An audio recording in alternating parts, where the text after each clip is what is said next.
పంపించాడు. నిజంగా యేసు ప్రభువారు నిజంగా మార్త పట్ల ఎంతో చింత కలిగి ఉన్నాడు, ఎంతో వేదన కలిగి ఉన్నాడు. కాబట్టి ఆమెను గద్దించాడండి. ఆ విసుగులో ఆమె ఏం మాట్లాడుతుందో తెలియట్లా. అంటే ఆమెకి తన సహోదరిని కూడా విసుకుంటుంది. అంటే ఒక్కతే అంతమందికి 13 మందికి ఒక్కతే పనులు చేసుకుంటా అంటే ఎవరికైనా విసుకొస్తుందా రాదండి? ఒక్కతే చేయాలి. అది 13 మంది మగవాళ్ళకి వంట చేసి పెట్టాలి. యాక్చువల్గా ఆడవాళ్ళ పని ఏంటంటే వచ్చిన వారికి ఆహారం వడ్డించడం, ఆహారం తయారు చేయడం ఆడవాళ్ళ యొక్క పని. కానీ ఈమె సహోదరి మాత్రం చక్కగా దేవుని పాదాల చెంత చేరుకూర్చుంది.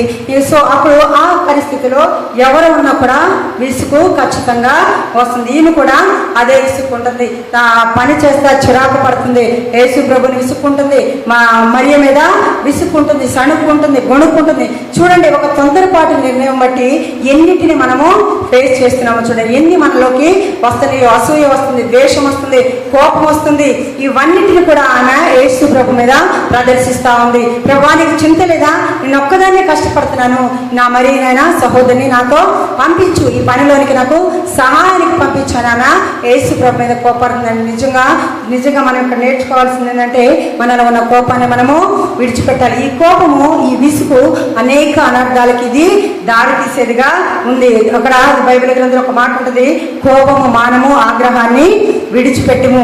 అలాగే కోపపడుకుడు కానీ పాపము చేయకుడి. కోపపడాలి కానీ, అంటే పరిస్థితిని బట్టి కోపడాలి కానీ పాపము చేయకూడని ఇక్కడ యేసు ప్రభువు వారు చెప్తా ఉన్నారు.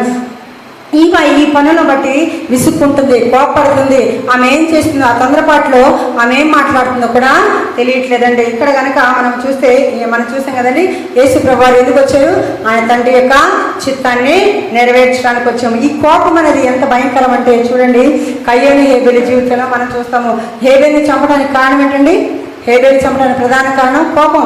తన తమ్ముడి మీద కోపం. తన తమ్ముడి అర్పణని దేవుడు అంగీకరించాడు, కానీ నా అర్పణ దేవుడు అంగీకరించలేదని ఒక కోపముతో తన తమ్ముడిని చంపేసినట్లుగా మనం ఇక్కడ చూస్తామండి. నిజంగా ఇక్కడ ఈ మార్పు నుంచి మనం నేర్చుకోవాల్సింది ఒక మంచి పాఠాలు ఏంటంటే, మనము యేసయ్యని మన హృదయంలోనికి మనం అంగీకరించిన మనము ఆయన్ని విడిచిపెట్టకూడదు.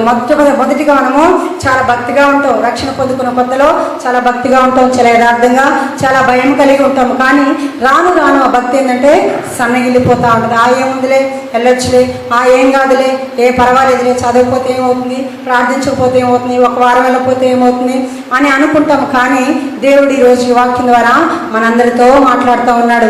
ఒక్క దినము కడుపుట అది 1000 దినాల కంటే కూడా